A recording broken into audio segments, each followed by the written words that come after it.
Akmal letak jawatan, ada pihak resah. Teresa Kok nafi artikel palsu halal babi. Anwar, reformasi madani tak boleh sekadar retorik. Naim mahu dinilai atas keupayaan sendiri. Tajuddin, undur Akmal tak bawa kesan.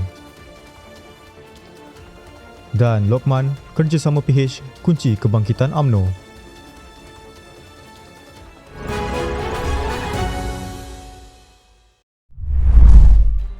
Ketua Pemuda UMNO, Datuk Dr. Akmal Saleh mendakwa keputusannya melepaskan jawatan Exco Melaka mencetuskan kegelisahan dalam kalangan pihak tertentu.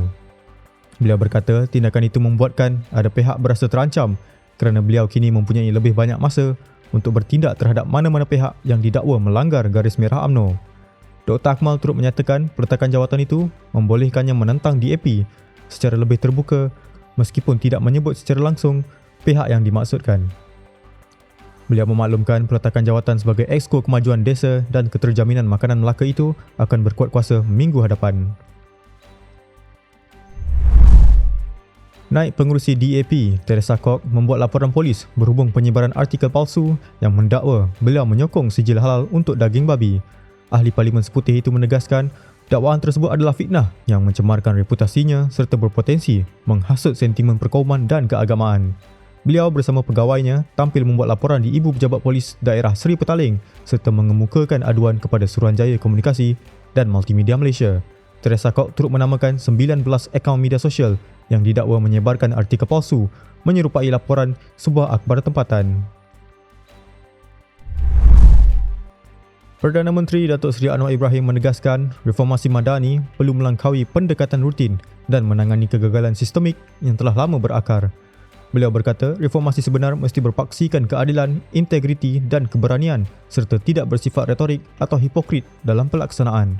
Anwar menegaskan agenda pembanterasan rasuah sistemik termasuk tindakan tegas terhadap tokoh besar sebagai bukti komitmen kerajaan terhadap accountability. Beliau turut mengingatkan kemajuan ekonomi dan teknologi perlu seiring dengan pemeliharaan nilai budaya, moral dan pendidikan berteraskan akhlak. Calon Barisan Nasional PRK Kinabatangan, Naim Kurniawan berkata, pengundi perlu menilai dirinya berdasarkan rekod perkhidmatan dan keupayaan, bukan latar belakang keluarga. Beliau menyatakan pendekatan baharu diperlukan bagi meneruskan khidmat BN selari dengan keperluan generasi masa kini. Naim mengakui terdapat kelemahan pentadbiran terdahulu dan berjanji menawarkan pentadbiran yang lebih telus serta responsif. Beliau menegaskan kestabilan politik Sabah perlu diterjemahkan kepada tindakan berkesan demi kepentingan rakyat Kinabatangan. Bekas Ahli Majlis Tertinggi UMNO, Datuk Seri Tajuddin Abdul Rahman menyifatkan peletakan jawatan Dr. Akmal Saleh sebagai tidak membawa sebarang perubahan besar. Beliau berpandangan jawatan Exco boleh digantikan dan tindakan tersebut tidak memberi kesan ketara kepada parti.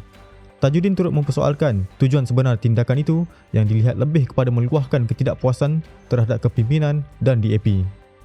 Beliau mengingatkan pemuda UMNO bahawa DAP kini rakan dalam kerajaan dan perbezaan perlu diselesaikan secara berhemah.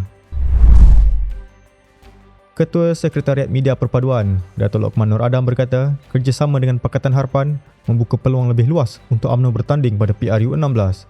Beliau menjelaskan UMNO berpotensi merebut sekurang-kurangnya 85 kerusi dan kembali dominan sekiranya kerjasama itu dimanfaatkan sepenuhnya. Lokman menegaskan kenyataan BN bergerak secara solo merujuk kepada penggunaan lambang dacing, bukan penolakan kerjasama politik. Beliau mengingatkan ahli UMNO agar bersikap matang, setia kepada kepimpinan dan tidak menyebarkan naratif yang boleh merugikan parti.